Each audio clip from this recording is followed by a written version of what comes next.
There's no formula to prioritize because priorities can change week to week, day to day, sometimes moment to moment. But the system that once you apply those thinking habits, what GT does, it gives you clarity. And I think there is this one thing that GTD does, or all that GT does, is just give you clarity. The whole thing is all about clarity. And once you have clarity, then your intuition becomes so sharp, or so then you just know that this is the thing I should be doing. There's no formula to apply and then feel guilty about not doing it. It's just because you're operating from a place of clarity, so you just know that your spirit knows that this is what I should be focusing on. And I have to say this, Ali, because if you had met me 10 years ago and you had talked of intuition, I would have my eyes and said, I don't know what you mean by intuition.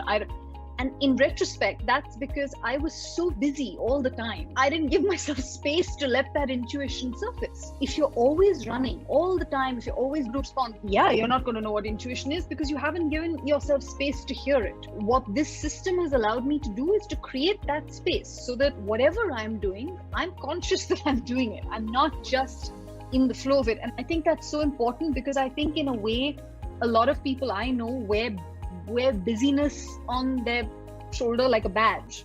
I'm too busy to do this. I'm too busy to plan. To me, it's counterintuitive, but it's a reality of the culture that certainly that I work in, that there's this assumption that I'm too busy to think about what to do next, whereas actually that doesn't make any sense.